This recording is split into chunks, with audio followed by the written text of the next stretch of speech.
Kecaplah dan lihatlah betapa baiknya Tuhan itu. Rasakan dan nikmati kasih setia Tuhan. Kecaplah dan lihatlah betapa baiknya Tuhan itu. Rasakan dan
Selamat pagi.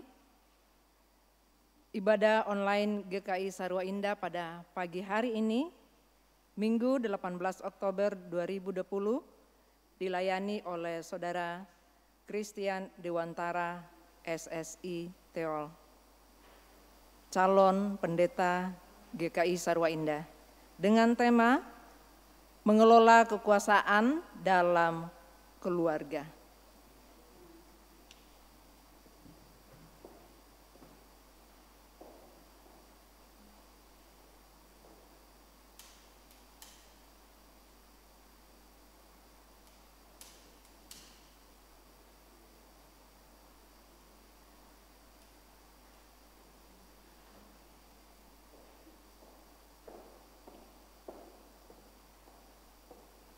Jemaat yang dikasihi Tuhan, mari menghadap tahta Allah, mengakui kedaulatan pimpinan Tuhan dalam hidup kita, seraya mengucapkan syukur atas kasih-Nya yang besar. Saya undang bangkit berdiri. Kita menyanyi dari Kidung Jemaat 14 bait pertama sampai bait ketiga, muliakan Tuhan Allah.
Marilah jemaat kita khususkan ibadah pada pagi hari ini dengan pengakuan demikian, bahwa Allah yang penuh kasih dan rahmat adalah sumber pertolongan kita.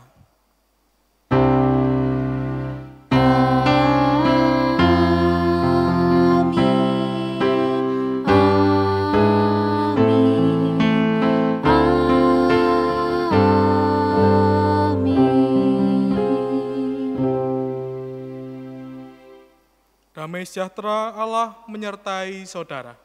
Dan menyertai saudara juga. Silakan duduk. Kita memasuki ibadah liturgi pengakuan dosa. Keiichi Tsuchiya, pembalap mobil berkebangsaan Jepang, mengatakan, "What is power without control?" Apa artinya kekuasaan tanpa pengendalian? Loma, tokoh fiktif dalam film seri Senna, Warrior Princess, mengatakan kalimat terkenal dalam salah satu episode, "To control others is to have power, of control yourself is to know the way." Kemampuan mengendalikan orang lain, itulah kekuasaan. Kemampuan mengendalikan diri sendiri, itulah pengetahuan akan jalan kebenaran. Setiap orang memiliki kekuasaan, utamanya kekuasaan atas diri sendiri. Dengan kekuasaan itu kita memegang kendali untuk mengatur. Misalnya, seorang istri adalah ratu dalam rumah tangganya, dan karenanya berkuasa untuk mengendalikan pengaturan rumah tangga. Namun, haus akan kekuasaan dan penyalahgunaan kekuasaan akan berakibat buruk terhadap diri sendiri dan orang lain. Memiliki kekuasaan berarti kita juga memiliki tanggung jawab untuk menggunakannya. Sebagai anggota keluarga, kita memiliki kekuasaan dan tanggung jawab masing-masing. Sudahkah kita mempergunakannya dengan bijak? Ataukah kita berlaku semena-mena dan menyelewengkan kekuasaan itu? Marilah kita berdoa, memohon pimpinan Tuhan agar kita dipulihkan dan dipimpin untuk belajar menggunakan kekuasaan kita. Jemaat, saya persilakan untuk berdoa masing-masing dan saya tutup dengan doa pengakuan dosa.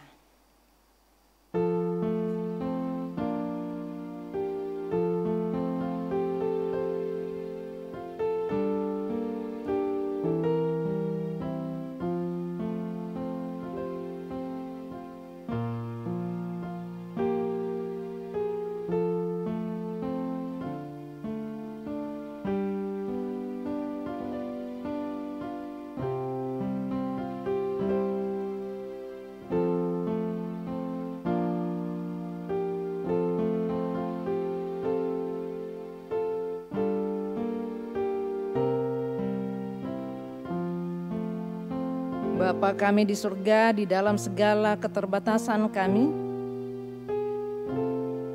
di dalam segala kelemahan kami masih jauh dari sempurna. Sehingga di dalam perilaku hidup kami kurang dalam tanggung jawab menggunakan kekuasaan di rumah tangga dan dimanapun kami berada. Ampuni kami ya Tuhan, sehingga sebagai pemegang kekuasaan, kami boleh melakukannya dengan penuh tanggung jawab, seturut dengan hikmat daripada Tuhan. Inilah doa kami, doa pengampunan dosa kami, dalam Kristus kami datang kepadamu. Amin. Kita sambut dengan menyanyi, "O Allahku, jenguklah diriku."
Mari kita mendengarkan berita anugerah.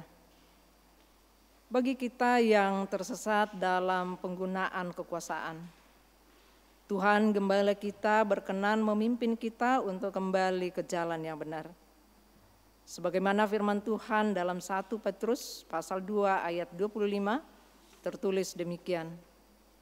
Sebab dahulu kamu sesat seperti domba, tetapi sekarang kamu telah kembali kepada Gembala dan pemelihara jiwamu. Demikianlah berita anugerah dari Tuhan. Syukur kepada Allah.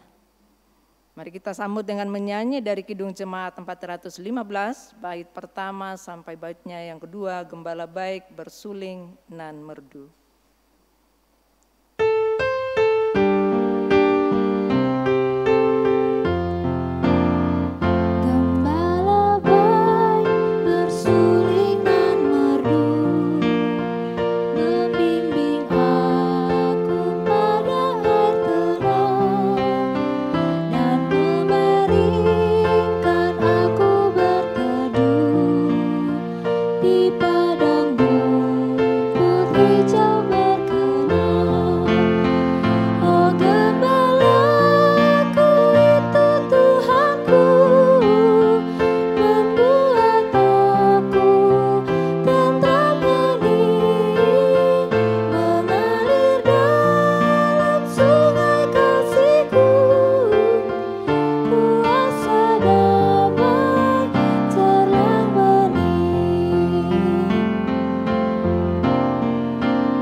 Jemaat dipersilakan untuk duduk. Marilah kita menyatukan hati, persiapkan hati dan pikiran kita untuk mempersiapkan diri kita untuk menerima firman Tuhan. Marilah kita berdoa. Seperti pujian yang baru saja kami naikkan Tuhan, ketika hidup kami dalam penyertaan-Mu, kami seperti dalam air yang tenang, dalam lembah hijau yang menenangkan hati. Kami pun percaya bahwa pertolongan-Mu dan sapaan-Mu terus hadir dalam kehidupan kami. Dan terlebih ketika kami akan merenungkan, menggumulkan, belajar firman-Mu, kiranya Tuhan juga menolong kami. Kiranya firman yang boleh disampaikan, boleh menjadi pelita bagi kehidupan kami, agar ketika kami boleh menjalani hari kami boleh terus seturut dengan kehendak-Mu saja. Dan pakailah hamba-Mu ini yang jauh dari tidak sempurna Tuhan, agar setiap perkataan yang keluar dari mulut hamba adalah firman yang hidup, dan kiranya Roh Kudus-Mu boleh menolong hamba. Inilah permohonan kami Tuhan, dalam nama Tuhan Yesus Kristus kami berdoa. Amin. Pembacaan Injil Yesus Kristus diambil dari Injil Matius, pasal 22, ayat 15 sampai 22. Demikianlah firman Tuhan. Kemudian pergilah orang-orang Farisi, mereka berunding bagaimana mereka dapat menjerat Yesus dengan suatu pertanyaan. Mereka menyuruh murid-murid mereka bersama-sama orang-orang Herodian bertanya kepadanya, "Guru, kami tahu engkau adalah seorang yang jujur, dan dengan jujur mengajar jalan Allah, dan engkau tidak takut kepada siapapun juga, sebab engkau tidak mencari muka. Katakanlah kepada kami pendapatmu. Apakah diperbolehkan membayar pajak kepada kaisar atau tidak?" Tapi Yesus mengetahui kejahatan hati mereka itu, lalu berkata, "Mengapa kamu mencobai aku, hai orang-orang munafik? Tunjukkanlah kepadaku mata uang untuk pajak itu." Mereka membawa 1 dinar kepadanya. Maka ia berkata kepada mereka, "Gambar dan tulisan siapakah ini?" Jawab mereka, "Gambar dan tulisan kaisar." Lalu kata Yesus kepada mereka, "Berikanlah kepada kaisar apa yang wajib kamu berikan kepada kaisar, dan kepada Allah apa yang wajib kamu berikan kepada Allah." Mendengar itu, heranlah mereka dan meninggalkan Yesus, lalu pergi. Demikianlah Injil Yesus Kristus. Yang berbahagia adalah kita yang mendengarkan firman Allah dan yang terlebih memeliharanya dalam kehidupan hari lepas hari. Haleluya.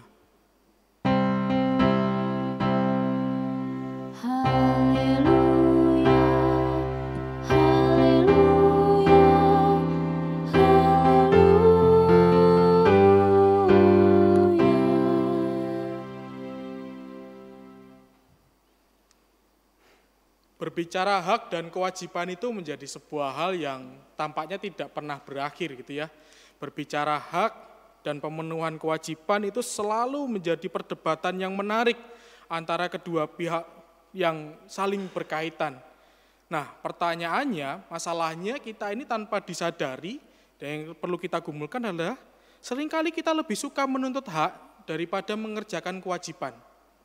Ya memang enak hak sih. Kalau orang Jawa itu kan bilang hak gitu kan, itu untuk nyuapi anak. Ada kenyang gitu ya. Menurut saya itu satu hal gambaran yang bisa menggambarkan secara sederhana, kenapa orang lebih suka hak daripada mengerjakan kewajibannya.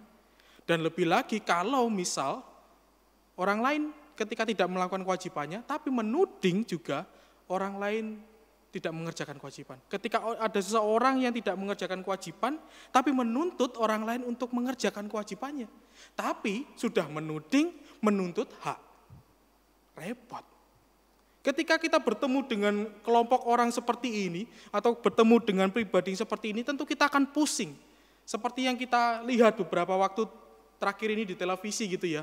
Masing-masing kelompok merasa sudah mengerjakan kewajibannya, dan masing-masing kelompok menuntut haknya dipenuhi.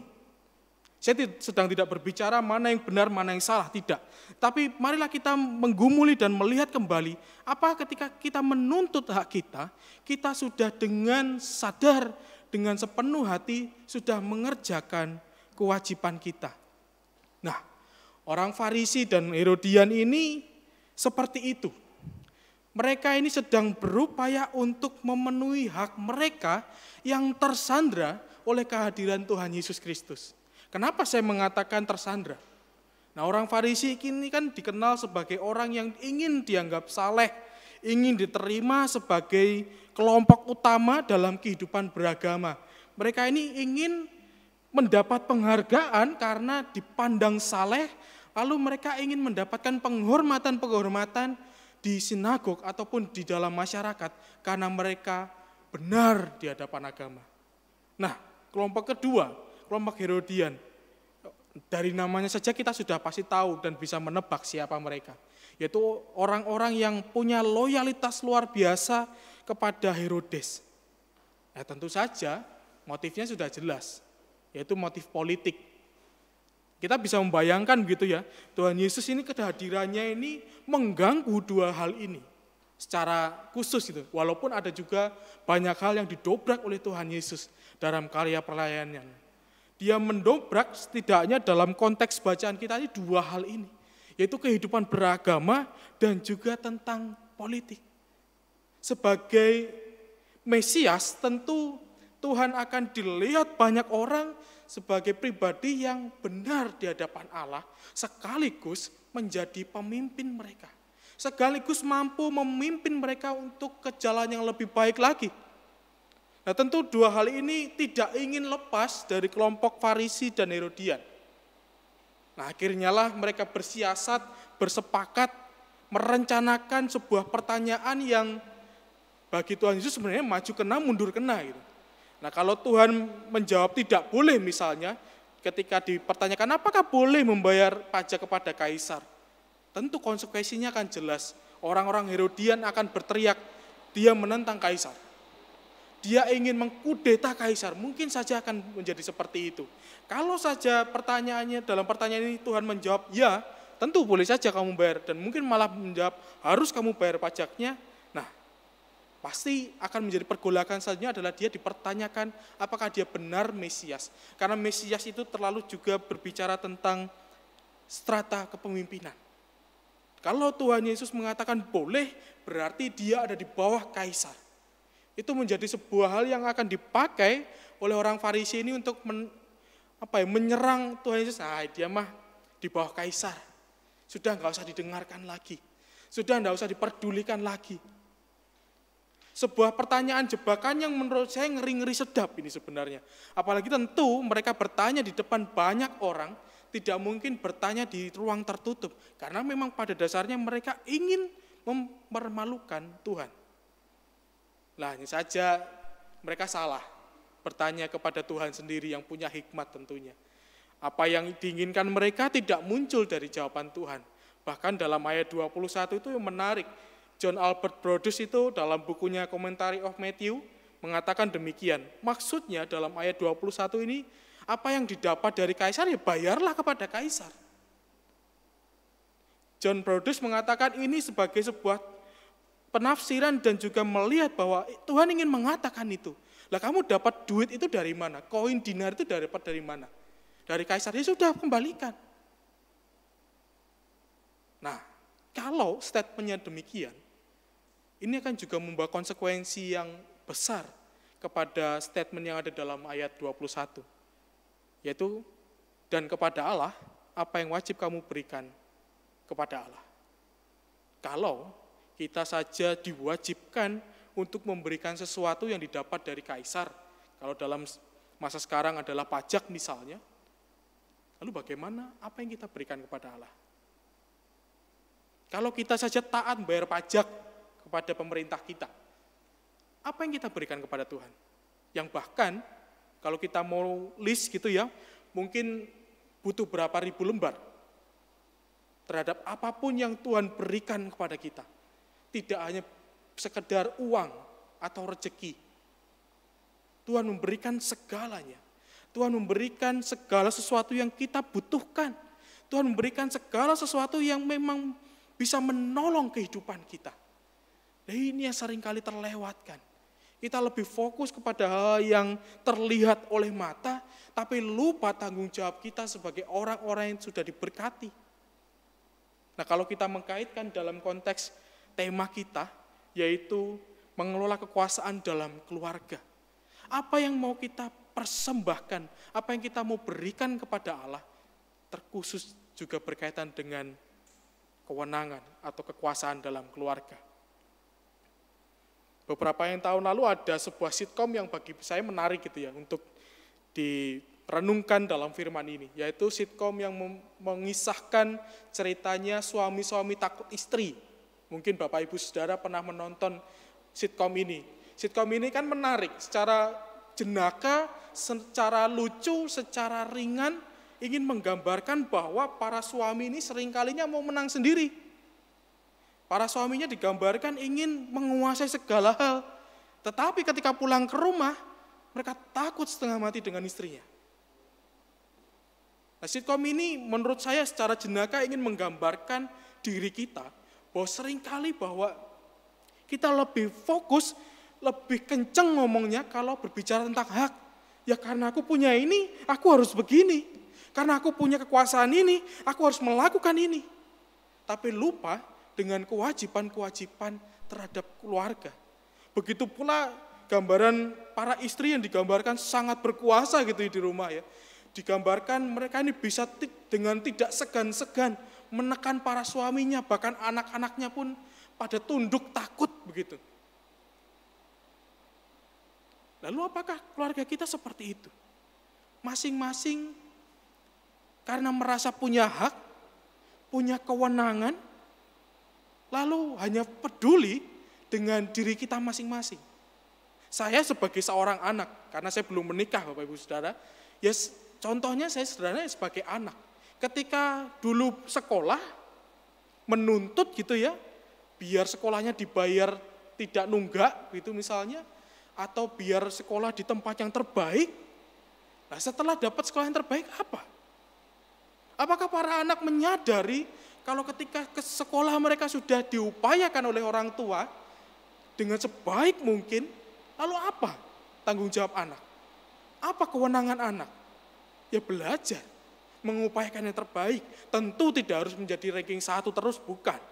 Tetapi secara sadar mau bertanggung jawab dengan apa yang didapatkannya. Lalu bagaimana dengan suami atau istri yang bekerja? Sekarang tidak zamannya lagi Bapak Ibu Saudara, laki-laki yang selalu bekerja, para istri pun banyak yang bekerja. Lalu bagaimana tanggung jawab yang dimiliki dan juga sekaligus kewenangan-kewenangan yang dimiliki dipakai untuk menolong satu keluarga ini. Bukan untuk saling menekan, bukan untuk saling menindas dan merasa paling berkuasa. Nah kalau bicara siapa yang paling penting gitu, ya enggak ada. Nah kalau misal anaknya sedang skripsi, lalu karena merasa paling berkuasa, ayahnya, ya kamu kerjain skripsimu. Lah apakah si ayah mau ngerjakan skripsinya? Ya saya rasa tidak mungkin.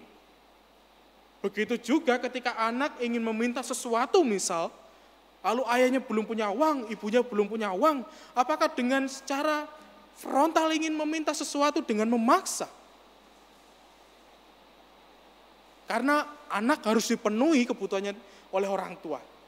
Mungkin saja bahasa-bahasa itu sering muncul dalam keluarga-keluarga kita. Loh aku anak, ya penuhilah kebutuhanku. Orang tuanya, loh ya kamu harus nurut dengan aku. Disinilah titik konflik yang biasanya muncul terjadi. Ketika semua orang merasa dirinya paling penting. Ya kembali lagi, refleksi kita adalah seperti orang Farisi dan Herodia. Kalau kita lebih mementingkan kebutuhan kita untuk dipenuhi, hak kita yang terus-menerus dipenuhi, lalu bagaimana dengan sekitar? Lalu bagaimana dengan tanggung jawab yang melekat kepada kita? Seharusnya kekuasaan yang kita miliki tidak untuk menekan setiap keluarga kita. Seharusnya kekuasaan yang kita miliki kita pakai secara bertanggung jawab untuk mengerjakan segala kewajiban kita. Ya contohnya kalau para anak punya kewenangan untuk memilih sekolah dengan terbaik, misal untuk fakultas apa, atau jurusan waktu SMA apa, dia punya hak, punya kewenangan untuk memilih, ya kerjakan tanggung jawab itu sebaik mungkin. Kalau sudah masuk dalam satu hal yang sudah dipilih, ya kerjakan itu sebaik mungkin. Jangan hanya meminta untuk dipenuhi, tetapi ketika kuliah bolos. Titip absen misal. Nah kalau di kuliah kan biasanya ada jatah bolos kan. Dari sekian banyak pertemuan, bolehlah tidak masuk 3 kali. Ya jangan dibuat di plus ke 3 hari, 3 kali pertemuan, tidak muncul terus. Kok? Begitu pula dengan suami yang bekerja. Ketika bekerja, berjerih lelah, bahkan berangkat pagi, pulang pagi, seperti lagu gitu ya. Bahkan tidak pulang-pulang mungkin. Ya kerjakan itu dengan sukacita. Jangan merasa paling penting, karena bisa memberikan makan. Jangan lupa, berkat itu pun dari Tuhan. Bukan dari jerih, usaha lelah sendiri. Begitu juga dengan istri yang menjadi berumah tangga ataupun juga yang bekerja. Jangan merasa berkuasa, dan karena biasanya para laki-laki ini menjadi bucin gitu ya, budak cinta biasanya. Kalau sudah sama istrinya ya sudah, diam aja. Ya jangan menjadi orang yang terlalu menuntut dan mengontrol segala sesuatu. Jangan merasa segala sesuatunya ada di dalam kuasaan dia. Lalu ya para anggota keluarga lain, misal saja, kalau ibu atau istri sudah masak, ya apresiasilah. Jangan bilang yang kurang asin, yang kurang pedas, kurang enak. Begitu juga ketika para anak mengerjakan sudah berupaya sedemikian rupa, kita tahu betul bagaimana upaya anak itu untuk belajar. Kalau tiba-tiba saja nilainya tidak terlalu baik untuk ukuran kita, ya jangan dipukul, jangan dimarahi, tanya, apa kesulitanmu? Apa yang membuat nilai ini sangat jelek, tidak sesuai standar misalnya. Bicarakan itu. Setiap kewenangan punya tanggung jawab. Setiap kewenangan yang kita miliki punya banyak konsekuensi. Oleh karena itu seharusnya segala kewenangan yang kita miliki diupayakan untuk membuat semua keluarga bisa bertumbuh. Ini yang susah. Bagaimana memakai kewenangan yang kita miliki untuk membuat orang lain mau bergerak dengan baik dan saling memberikan hal yang positif. Kuncinya adalah tentang kasih. Ketika Tuhan ditanya seperti itu, Ketika para orang Farisi dan Herodian ini ditanya yang jelas-jelas, tidak pertanyaan polos dan memang bukan pertanyaan yang ingin tahu, yang memang ingin menusuk Tuhan. Apakah Tuhan marah? Mungkin saja kalau Tuhan marah bisa dikutuk atau mungkin dihukum, diberikan sesuatu yang buruk. Tapi itu tidak.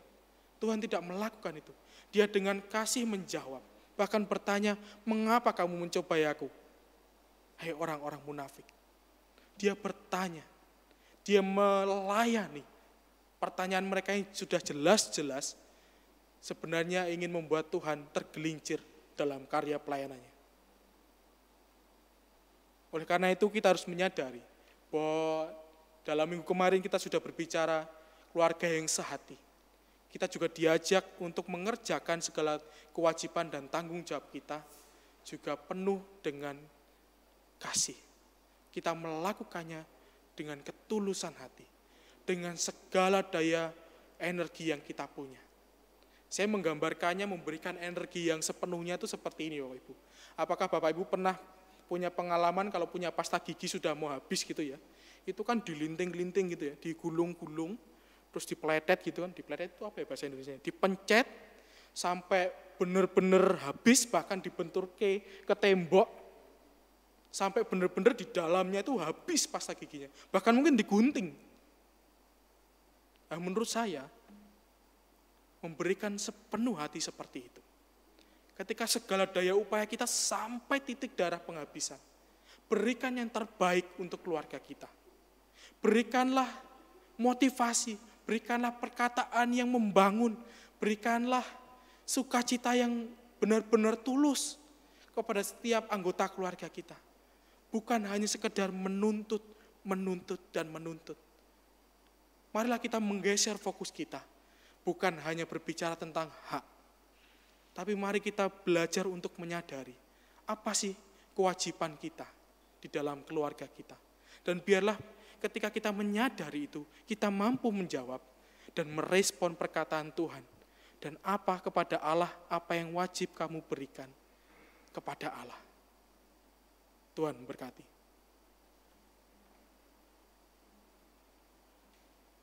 Kita akan mendengarkan persembahan pujian untuk mengiringi saat hening kita.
Jemaat kami undang untuk bangkit berdiri. Marilah kita bersama dengan umat Allah di masa lalu, masa kini dan masa depan, mengingat pengakuan pada baptisan kita menurut pengakuan iman rasuli. Aku percaya kepada Allah, Bapa yang Maha Kuasa, Khalik langit dan bumi, dan kepada Yesus Kristus, anaknya yang tunggal Tuhan kita, yang dikandung dari Roh Kudus, lahir dari anak darah Maria, yang menderita sengsara di bawah pemerintahan Pontius Pilatus, disalibkan, mati dan dikuburkan, turun dalam kerajaan maut. Pada hari yang ketiga, bangkit pula dari antara orang mati, naik ke surga, duduk di sebelah kanan Allah, Bapa yang Maha Kuasa. Dan dari sana ia akan datang untuk menghakimi orang yang hidup dan yang mati. Aku percaya kepada Roh Kudus, gereja yang kudus dan am, persekutuan orang kudus, pengampunan dosa, kebangkitan orang mati, dan hidup yang kekal. Amin. Jemaat dipersilahkan untuk duduk kembali. Kita akan memasuki doa syafaat. Mari kita bersatu di dalam doa. Segala puji dan syukur hanya kami tinggikan untuk-Mu ya Allah Bapa, yang selalu setia menyertai kami. Terima kasih untuk kesempatan yang Engkau berikan, sehingga kami dapat mengikuti ibadah online pada pagi hari ini. Kami mengucap syukur atas firman Tuhan yang telah disampaikan melalui hamba-Mu, calon pendeta GKI Sarua Indah, Saudara Christian Dewantara. Kiranya firman yang kami dengar pada hari ini boleh menjadi kekuatan dan pedoman dalam kami menjalankan kehidupan sehari-hari. Untuk hamba-Mu, Saudara Christian Dewantara, yang telah menyampaikan firman Tuhan, kiranya Tuhan terus berkati, baik dalam keluarga, pekerjaan, ataupun pelayanan dan dalam segala aktivitasnya. Kami juga berdoa buat pelayan-pelayan-Mu di tempat ini. Kiranya Tuhan berkati setiap pribadi mereka, berikan kekuatan, kesehatan, dan hikmat, agar mereka dapat terus melayani dan memuliakan nama-Mu. Pemain musik, pemimpin pujian, tim media center, komisi peribadatan, penyusun liturgi, hingga petugas kebersihan. Biarlah semua pelayan-Mu di tempat ini selalu rindu untuk memberikan waktunya selalu buat Tuhan dan memberikan yang terbaik dari setiap talenta yang mereka miliki. Kami mengucap syukur kepada-Mu ya Tuhan, karena Engkau telah memberikan kami tempat untuk beribadah dan melakukan kegiatan pelayanan kami. Terima kasih untuk sekretariat yang telah direnovasi dan dapat digunakan untuk berbagai kegiatan ibadah dan pelayanan kami. Terima kasih untuk pemilik dan pengurus Yayasan Sekolah Bukit Nusa Indah yang telah mengizinkan kami untuk menggunakan gedung sekolahnya untuk kami beribadah. Kiranya Engkau berikan kepada seluruh pemilik dan pengurus Yayasan Sekolah Bukit Nusa Indah kesehatan dan kekuatan dalam menjalankan aktivitas dan kegiatan belajar mengajar, terutama di masa pandemi ini. Terima kasih Tuhan untuk lahan yang kami miliki. Biarlah kiranya Kau berikan kepada kami hikmat, agar kami dapat mengelola lahan yang Kau berikan untuk dapat kami bangun gedung gereja yang kami butuhkan selama ini. Juga untuk perencanaan dan perizinan yang kami butuhkan dalam membangun gedung gereja tersebut. Berkati juga panitia pembangunan dan semua pihak yang terlibat dalam perencanaan pembangunan gedung gereja ini, agar mereka semua dapat memberikan yang terbaik dalam pelayanan dan mencapai tujuan kami bersama. Biarlah setiap permohonan kami ini terjadi bukan karena kehendak kami, tetapi sesuai dengan kehendak-Mu. Terima kasih Tuhan Yesus, buat kasih setia-Mu yang terus kami rasakan setiap saat. Di dalam nama Tuhan Yesus, sebagai juru selamat kami yang hidup, kami telah berdoa dan mengucap syukur. Kami melanjutkan syafaat kami Tuhan, kami ikut bersyukur dan bersukacita kepada saudara-saudara kami yang boleh merayakan pertambahan usia mereka. Kami berdoa untuk saudara Ricardo Panggabean, Bapak Didik Tristian Toko, saudara Juan Agina Sembiring, saudari Teti Herlina Simamora. Kami bersyukur pada saudara-saudara kami ini yang boleh merasakan pertambahan usia, kiranya Tuhan senantiasa menambahkan berkat dan juga penyertaan. Kiranya Tuhan berikan kesehatan kepada mereka dan juga usia panjang dan juga segala hal penyertaan dalam pergumulan yang mereka alami. Kami juga berdoa untuk saudara-saudara kami yang sedang dalam sakit maupun dalam pemulihan. Kami berdoa untuk Ibu Gustina Pasaribu Boru Marpaung, Ibu Mamik Palon, Ibu Sarah Jaya Sumadi, Ibu Hana Panjaitan, Ibu Yulia Kristianti, Ibu Virginia Samanta Sapang, Bapak Christian Uta Galung, Ibu Nike Elizabeth Buki, Ibu Maria Magdalena, Bapak Wahyu Hidayat, Ibu Yohana Triani, Bapak Elisa Hia, Pendeta Thomas Kartomo, Bapak Rudi Pasaribu, dan Bapak Andre Pasaribu. Kami senantiasa mohon kiranya Tuhan menilik saudara-saudara kami yang dalam pemulihan ini. Kami percaya Tuhan juga memberikan penyertaan dan dukungan, dan juga memberkati setiap obat-obatan, alat medis maupun dokter yang dipakai oleh saudara-saudara kami untuk proses kesembuhan mereka. Kiranya juga Tuhan memberikan hati yang terus bersuka cita dan bersyukur, karena kami pun percaya hati yang gembira adalah obat dari-Mu Tuhan. Dan kami pun juga berdoa untuk saudara-saudara kami yang lain, yang mungkin juga dalam minggu ini sedang sakit, namun tidak tertulis dalam warta jemaat, tetapi tetap tertulis dalam hati dan pikiran kami. Kiranya juga Tuhan menilik mereka, Tuhan menjenguk dan menyapa mereka. Kami pun juga terus mohon Tuhan, dalam masa-masa pandemi ini, kiranya Tuhan juga memberikan kesehatan yang cukup bagi kami, agar ketika kami boleh menjalani segala tanggung jawab kami, dalam segala keterbatasan yang ada, kami boleh terus sehat, kami boleh melakukan segala hal yang kami kerjakan dengan baik. Dan kiranya juga Tuhan terus menjaga bangsa kami dalam pandemi ini yang korbannya terus bertambah banyak. Kiranya Tuhan berkati setiap tenaga kesehatan, TNI Polri maupun pemerintah yang terus berjuang untuk melayani masyarakat dan juga menjaga masyarakat ini. Kami pun juga berdoa untuk keadaan ekonomi bangsa kami yang juga sedang dalam kondisi yang tidak baik. Kiranya juga Tuhan terus menolong dan memampukan kami, agar pemerintah boleh bisa menyediakan kecukupan pangan dan segala sesuatu yang dibutuhkan oleh masyarakatnya. Dan biarlah juga Tuhan berkati setiap masyarakat di Indonesia dalam masa-masa yang sulit ini. Kiranya Tuhan berikan hati yang terus dapat bersyukur dan bergembira walaupun dalam kondisi yang tidak baik.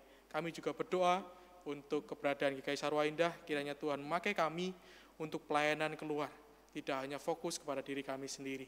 Kiranya juga Tuhan memampukan kami sebagai sebuah persekutuan maupun pribadi lepas pribadi, agar kehadiran kami boleh berdampak bagi sesama, dan kami pun boleh menjadi perpanjangan tangan-Mu, dan kiranya setiap orang yang boleh berjumpa dengan kami Tuhan, boleh merasakan kasih-Mu.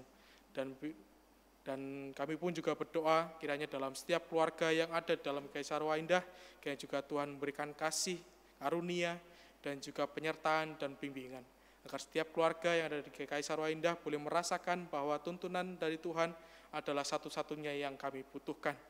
Dan inilah seluruh doa dan syukur kami Tuhan, yang kami alaskan dalam nama Tuhan Yesus Kristus yang telah mengajar kami berdoa demikian.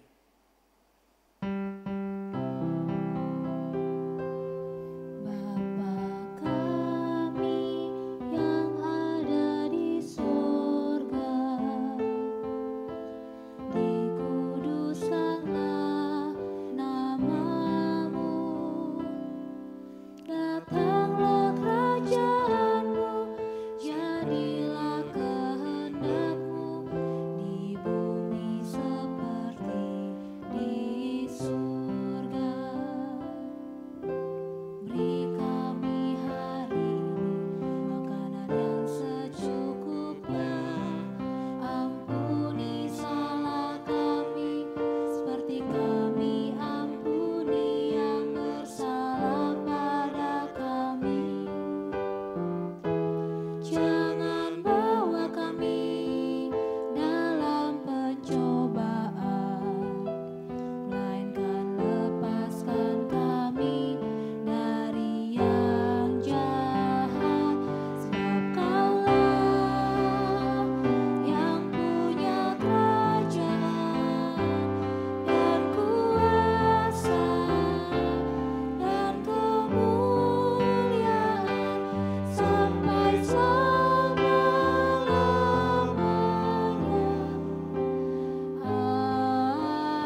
Saudara-saudara, mari kita sampaikan persembahan syukur kita seraya mengingat firman-Nya yang tertulis dalam 1 Petrus 2 ayatnya yang kelima. Dan biarlah kamu juga dipergunakan sebagai batu hidup untuk pembangunan suatu rumah rohani bagi suatu imamat kudus, untuk mempersembahkan persembahan rohani yang karena Yesus Kristus berkenan kepada Allah. Mari kita menyanyi dari PKJ 150, Ya Tuhan hanya inilah.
Jemaat diundang untuk bangkit berdiri.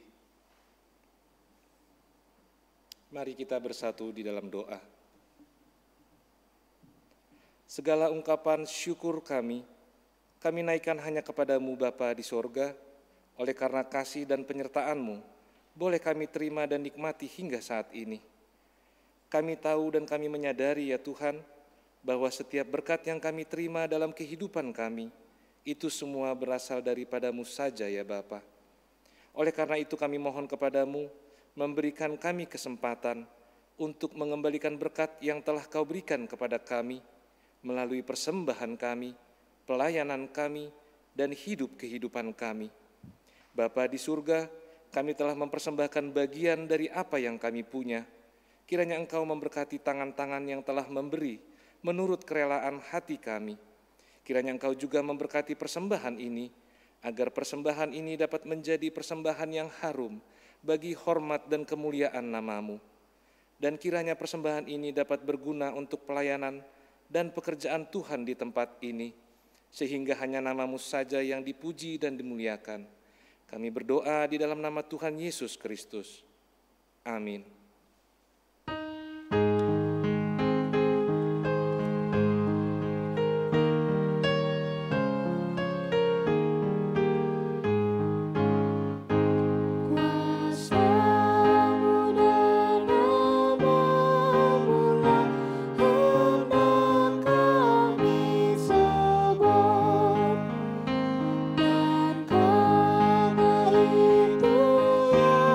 Tuhan, Kau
marilah jemaat kita mengarahkan hati kita kepada Tuhan. Kami mengarahkan hati kepada Tuhan. Jadilah saksi Kristus. Syukur kepada Allah. Terpujilah Tuhan. Kini dan selamanya. Marilah kita menerima berkat dari Tuhan. Tuhan memberkati kita dan melindungi kita. Tuhan menyinari kita dengan wajah-Nya dan memberi kita kasih karunia. Tuhan menghadapkan wajah-Nya kepada kita dan memberi kita damai sejahtera. Haleluya.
Bapak Ibu Jemaat GKI Sarwa Indah, begitu juga dengan simpatisan GKI Sarwa Indah, kami baru selesai melaksanakan PA Kamis, tiap hari Kamis, dan kami mengharapkan untuk Bapak Ibu juga simpatisan yang lain Jemaat GKI Sarwa Indah untuk bergabung bersama kami di tiap hari Kamis.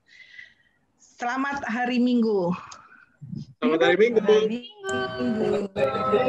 Selamat hari Minggu.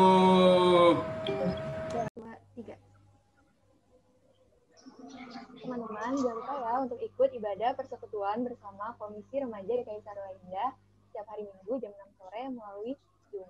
Selamat hari Minggu. Selamat hari Minggu. Selamat hari Minggu. Selamat hari Minggu. Selamat hari Minggu.